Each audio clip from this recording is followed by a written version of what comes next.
तर मित्रांनो, तुमच्या सगळ्यांचं आजच्या या व्हिडिओमध्ये स्वागत आहे. तर बघा, आज आपण एक ट्रेड या ठिकाणी प्लॅन केलेला होता. त्या ठिकाणी तुम्ही बघत आहात, की बघा या ठिकाणचं लॉजिक कसं होतं नेमकं बघा, की या ठिकाणी एक व्ह्यू ऑफ इंडिकेटर तुम्हाला या प्लॉट होताना दिसत आहे. त्या व्ह्यू ऑफ इंडिकेटरवरती आपण काय केलेलं आहे, व्ह्यू लाईन लावलेली आहे. जर व्ह्यू वर जर प्राइस गेलेली असेल, तर आपण त्याला काय करतो, व्ह्यू वर जर प्राइस असेल त्याला आपण काय पकडतो, पॉझिटिव्ह पकडतो. आणि व्ह्यू खाली जर प्राइस असेल, तर आपण त्याला काय पकडतो, निगेटिव्ह प्राइस पकडतो. म्हणजे आपण निगेटिव्ह प्राइस पकडला असल्याने आपण खाली वेबच्या खाली आपण बाय सेंट्री बघत नाही. जर वेबच्या वरती जर प्राइस असेल तर आपण बाय सेटअप बघण्याचा प्रयत्न करतो. तुमच्या लक्षात आलेले असेल बघा, या ठिकाणी 5 मिनिटाचा चार्ट या ठिकाणी लावलेला आहे. आणि बघा या ठिकाणी आपण एक लेवल ड्रॉ केलेली होती. ती लेवल म्हणजे बघा की हा सेटअप कसा आहे, की बघा या ठिकाणी प्राइस वारंवार रिजेक्ट होत आहे. पहिल्यांदा रिजेक्ट झाली, दुसऱ्यांदा प्राइस या ठिकाणी रिजेक्ट झालेली आहे. कारण तिसऱ्यांदा प्राइस या ठिकाणी रिजेक्ट झाली. बघा या ठिकाणी जेव्हा प्राइस पहिल्यांदा आली तेव्हा या ठिकाणी मोठ्या प्रमाणात सेलर होते आणि सेलर खालच्या बाजूने घेऊन गेले. त्याच्यानंतर दुसऱ्यांदा जेव्हा आले त्यावेळेस सुद्धा सेलर मोठ्या प्रमाणात येते होते. या ठिकाणी बघा की तुम्हाला वीक मोठ्या प्रमाणात दिसत आहे. वीक म्हणजे एक सेलरचा साईन असतं. म्हणजे वीक म्हणजे वरच्या बाजून जर वीक असेल तर ते या ठिकाणी सेलर ऍक्टिव्ह आहे असं म्हटलं जातं. म्हणजे या ठिकाणी सेलरची एक लिक्विडिटी आहे आणि सेलर या ठिकाणी त्याला खाली घेऊन आले. परत बघा बाहेरने त्याला वरती नेण्याचा प्रयत्न केला, परंतु या ठिकाणी पण प्राइस वारंवार काय काय झाली, त्या ठिकाणी प्राइस वारंवार रिजेक्ट झाली. थर्ड टाइम या ठिकाणी रिजेक्ट झाली. परंतु जेव्हा थर्ड टाइम जेव्हा मार्केट VF ला टच करून जेव्हा वरती येण्याचा प्रयत्न केला, तेव्हा या ठिकाणी मार्केटने तिला एक स्ट्रॉंग कॅन्डल असलेली एक मोठी कॅन्डल या ठिकाणी बनवली. खूप स्ट्रॉंग होती. त्यामध्ये स्ट्रॉंग असल्याच्या कारणाने इथे तिने चांगल्या प्रकारचा एक ब्रेकआउट दिलेला आहे. कारण कुठलीही कॅन्डल जर मोठी बनत असेल ब्रेकआउट देत असताना त्याच्यामध्ये स्ट्रॉंगनेस जास्त असतं आणि ती ब्रेकआउट देऊन आणि त्यासोबतच जी लिक्विडिटी होती सेलरची वरच्या बाजूला आपल्याला बघायला मिळत आहे. लिक्विडिटीवर एक आणखी एक चांगली मोठी बिग कॅन्डल बनवलेली आहे आणि त्यामुळे या ठिकाणी हा मोमेंट या ठिकाणी बघायला मिळतो. या ठिकाणी मोमेंट आपल्याला बघायला मिळाला. आणि तर बघा तुम्ही वरच्या बाजूला जेव्हा या ठिकाणी बघता त्या ठिकाणी ओपन पेस आहे. म्हणजे या ठिकाणी कुठल्याही प्रकारचे लेवल नसल्याच्या कारणाने मार्केटमध्ये त्यांच्यासाठी ती वरच्या बाजूने या लेवलपर्यंत जाण्याचे थोडेफार चान्सेस आहे. तर मार्केटमध्ये बघूया की नेमकं हे जाते कुठे. त्याच होते कारण हा जो सेटअप तुम्हाला सांगितलेला आहे का वारंवार प्राइस रिजेक्ट होत आहे. त्या कारणाने तुम्हाला सांगितलं की थर्ड टाइम जेव्हा रिजेक्ट होते आणि चौथ्यांदा जेव्हा स्ट्रॉंग कॅन्डल बनून ती ब्रेकआउट देते, तेव्हा ते ब्रेकआउट सक्सेसफुल होतो आणि त्याच्यानंतर थोडं जवळच तिथे सेलरची लिक्विडिटी दिसते. लिक्विडिटीला ब्रेक करून जेव्हा वरती जाण्याचा प्रयत्न करते, तेव्हा एक चांगला आपण ट्रेड या ठिकाणी मिळतो. परंतु ते लक्षात घ्या की प्राइस जर वारंवार किंवा थर्ड टाइम फोर्थ टाइम जर रिजेक्ट होत असेल, की वारंवार त्या ठिकाणी चांगली ब्रेकआउट मिळेल याची शक्यता नसतं. मार्केटमध्ये मार्केट हे प्रेडिक्शन बेस असतं. त्याच्यामुळे वारंवार जर रिजेक्ट होते त्या ठिकाणी आपण बाय केला पाहिजे नाही. पण या ठिकाणी तुम्हाला नवीन सांगितलं की प्राइस या ठिकाणी वारंवार रिजेक्ट झालेली आहे. एक रेजिस्टन्स झोनला ती ब्रेक केलेली आहे. ब्रेक केल्यानंतर एक स्ट्रॉंग कॅन्डल बनवली. आता ते ट्राय करणार की या लेवलपर्यंत जाण्याचं ते ट्राय करणार. असं आपलं एक मत आहे, एक प्रिडिक्शन आहे. तर चला बघूया की नेमकं त्या प्राइसला ती खरंच ब्रेकआउट देते का ती त्या इथून ती वरच्या बाजूला जाण्याचा प्रयत्न करते. ते आपल्याला या ठिकाणी बघायचं आहे. आता 5 मिनिटाचा चार्ट या ठिकाणी लावलेला आहे आणि 5 मिनिटाच्या चार्टवर तुम्हाला बघायला मिळत आहे की एक 5 मिनिटाची कॅन्डल वेगवेगळ्या ठिकाणी बघेल. बघा या ठिकाणी आय थिंक मला वाटतं एक हॅमर कॅन्डल बनवल्यासारखी आपल्याला या ठिकाणी बघायला मिळत आहे.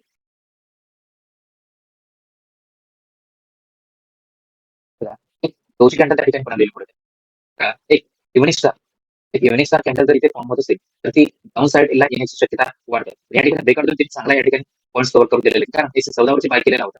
तो 137 पर्यंत गेलेला आपल्याला या ठिकाणी बघायला मिळतो. त्या ठिकाणी आता प्राइस या लेवलला रिजेक्ट होऊन पुन्हा ती या ठिकाणी सपोर्ट देऊन पुन्हा ती वरती जाते का ते आपल्याला या ठिकाणी बघायचं आहे.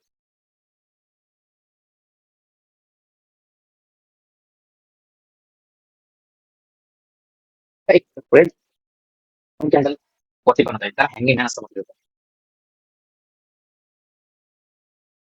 तर पण बाईंग प्रेशर त्या ठिकाणी आहे असं म्हणता येईल कारण 1 मिनिट बाकी आहे आणि त्यावरून आपल्याला कळणार की या ठिकाणी बाईंग प्रेशर आहे की नाही. ते या ठिकाणी तर कॅन्डल वरच्या बाजूने म्हणून ती शक्यता होऊ शकते की वरच्या बाजूने जाण्याचे ते पुरेपूर प्रयत्न करणार.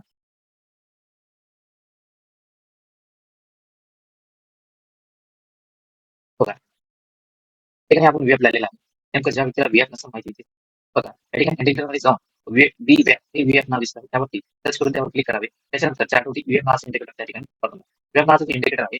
तर प्राइस यावर वेबच्या वरती जर असेल तर प्राइस पॉझिटिव्ह पकडल्या जाते. तरी वेबच्या जर खाली असेल तर प्राइस निगेटिव्ह पडली म्हणून समजल्या जाते. तर प्राइस या वेबच्या वरती जर असेल त्यामध्ये फक्त आणि फक्त कॉल बाय मध्ये फक्त कॉल साईड आपण एंट्री घेऊ शकतो. तर प्राइस जर या वेबच्या खाली असेल त्या ठिकाणी आपण बाय साईड बाय मध्ये आपण फुल साईड एंट्री घेऊ शकतो. तर लक्षात ठेवलं पाहिजे आपण. ठीक आहे.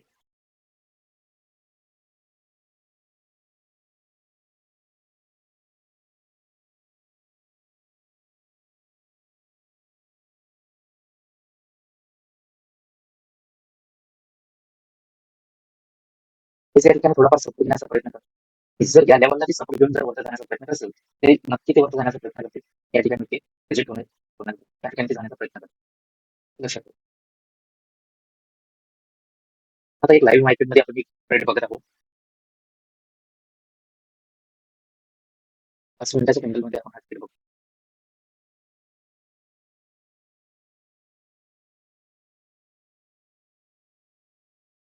आपण जे 5 मिनिटाच्या काळाने त्या कॅन्डलचा लो ब्रेक केलेला नाही. लो जे आहे ते ब्रेक केलं नाही. ते या कॅन्डलच्या क्लोजिंगच्या वरती ओपन झालेली आपल्याला दिसून येईल. की शक्यता आहे की ते वरती जाण्याचा प्रयत्न करतील. जर या प्राइसला ती ब्रेक ब्रेक करत असेल तर ते नक्की या ठिकाणी जातील. ही आपली दाट शक्यता आहे. तर बघूया बघूया वाढ बघूया किती 157 या ठिकाणी प्राइस आहे. त्या ठिकाणी ती जाण्याचा प्रयत्न करते की नाही. आपण कोणत्या चार्टवर आहे तर आपण 5 मिनिटाच्या टाइम फ्रेममध्ये आहे. ते मॅक्सिमम जेव्हा तुम्ही एक मोठा टाइम फ्रेम देता तेव्हा तुम्हाला एक चांगला एंट्री मिळतं. जेव्हा तुम्ही छोटा टाइम फ्रेम देता त्या ठिकाणी तुम्हाला लेस एंट्री मिळतात आणि फेक ते तुम्हाला या ठिकाणी मिळतं. तुम्ही लक्ष ठेवलं पाहिजे. कुठली हॉबी शिकत असताना किंवा करत असताना त्या ठिकाणचं लॉजिक आपल्याला माहिती असणं गरजेचं आहे. आणि त्यानंतरच एंट्री घेणे फार गरजेचं असतं. त्याच ठिकाणी ऑप्शन बाहेर जे आहे ते मार्केटमध्ये सस्टेन करू शकते. तर ऑप्शन बाहेरला जर सस्टेन करायचं मार्केटमध्ये तर त्याला एक लॉजिक प्लस त्याला परफेक्ट एंटर सेटअप माहिती असणं गरजेचं असतं.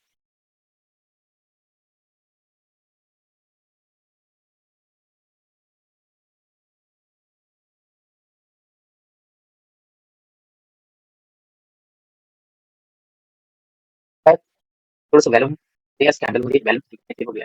व्हॅल्यू नावाचं इंडिकेटर आपण चॅटवरती लावूया. ठीक आहे. बघा त्या ठिकाणी त्यावरती हा व्हॅल्यू आहे. अगोदरच्या 2-3 कॅन्डलमध्ये व्हॅल्यू नव्हता. तो स्ट्रॉंग व्हॅल्यू होता. त्यामुळे बघा या ठिकाणी बिग बार बनलेले आहे.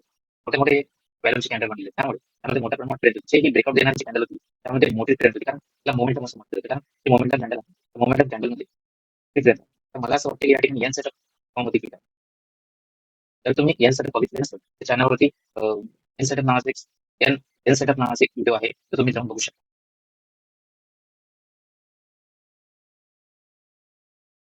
तर सर तर या ठिकाणी तर या ठिकाणचा वेटचा लो जर या ठिकाणी क्रॉस केला तर समजा की मार्केट थोडंसं डाऊन साईडला येऊ शकते.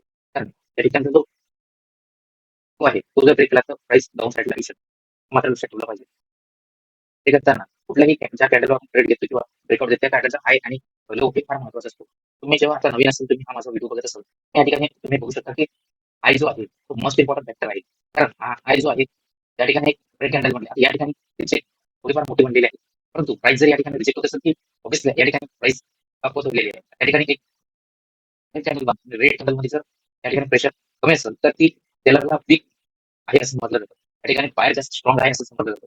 बघा की प्राइस काय करत आहे की वरती जाण्याचा प्रयत्न करतो आणि जर बघा प्राइसने त्या ठिकाणी ब्रेक केलेला आहे आणि ती जी लेवल आहे त्या लेवलपर्यंत जाण्याचा प्रयत्न करते. कारण त्या ठिकाणी कुठल्याही प्रकारची लेवल नाही आहे. त्यामुळे ते ट्राय करते की इथपर्यंत जाण्याचा. त्यामुळे हा महत्वाचा फॅक्टर आहे. जर तुम्हाला लेवल कसे ड्रॉ करायचे हे माहित असेल तर माझा एक व्हिडिओ आहे सपोर्ट लेवल रेजिस्टन्स लेवल तो लेवल बघावा. आता हा पण लेवल कुठून आणलेला आहे जर तुम्हाला माहित नसेल तर मी पुन्हा एकदा सांगते की ही जी लेवल आहे ती लेवल आहे F1. कुठून आणलेली आहे मी तुम्हाला 1 मिनिट दाखवते. ठीक आहे. तर बघा बघा प्राइसने ब्लास्ट केलेला आहे आणि प्राइसने ब्लास्ट करून मार्केटला अपसाईड नेलेलं आहे. बघा या ठिकाणी ती ब्लास्ट करून वरच्या बाजूने नेले का आता आपल्यामध्ये एक एक या ठिकाणी एस जे सेटअप होतो ते पण या ठिकाणी लागू होतं आणि त्या एन सेटअपचा फायदा सुद्धा आपल्याला या ठिकाणी बघायला मिळतो. प्राइस आता एन सेटअप हे तुम्हाला या ठिकाणी पुन्हा समजून सांगतो. बघा एन सेटअप मध्ये एक व्हॅल्यू मार्केटमध्ये एक व्हॅल्यू असली पाहिजे. व्हॅल्यू मसला एक एन सेटअपचा एक व्हिडिओ आपल्याला तिथे आहे. तुम्ही प्लेलिस्ट मध्ये आहे तुम्ही जाऊन बघू शकता आणि त्याचा चांगल्या प्रकारे वापर करू शकता. बघा या ठिकाणी ब्लास्ट केलेला आहे आणि या ठिकाणी प्राइस या लेवलला ते रिजेक्ट करू शकतो. हे पण आपण लक्षात केलं पाहिजे.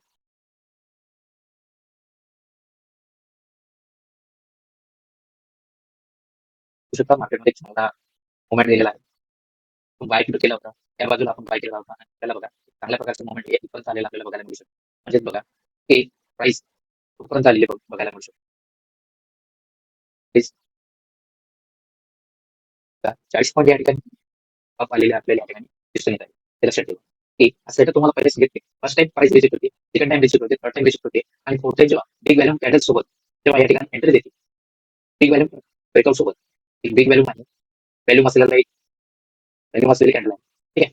आणि या ठिकाणी बघा ब्रेकआउट देणारी कॅन्डल स्ट्रॉंग होती. पुन्हा त्याच जवळ एक लेवलला एक कॅन्डल बनली ती बुलिश कॅन्डल ब्रेकआउट देऊन ती वरच्या बाजून आलेली आपल्याला दिसत आहे.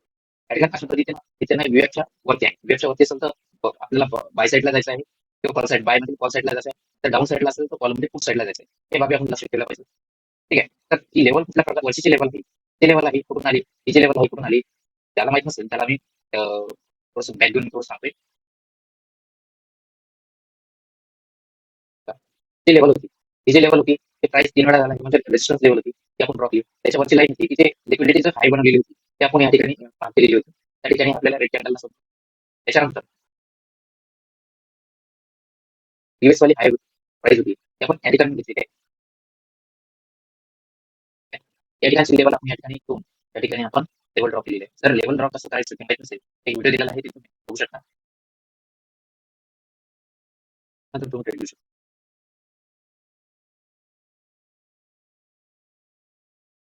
खूप 15 मिनिटाचा व्हिडिओ झालेला आहे. लॉंग व्हिडिओ झालेला आहे. त्या ठिकाणी आपण व्हिडिओला आता समाप्त करू शकतोय. कारण आपल्याला जे तुम्हाला सांगायचं होतं, ते चांगल्या प्रकारे तुम्हाला समजलेलं असेल असं मी गृहीत धरतो आहे.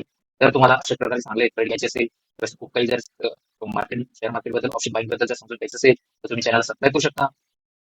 आणि आणखी तुम्हाला कोणता असा व्हिडिओ हवासा वाटतो, की तुम्हाला बघायचा आहे, त्याबद्दल तुम्ही कमेंट करून सांगू शकता. तर धन्यवाद. आपण या ठिकाणी व्हिडिओला समाप्त करू.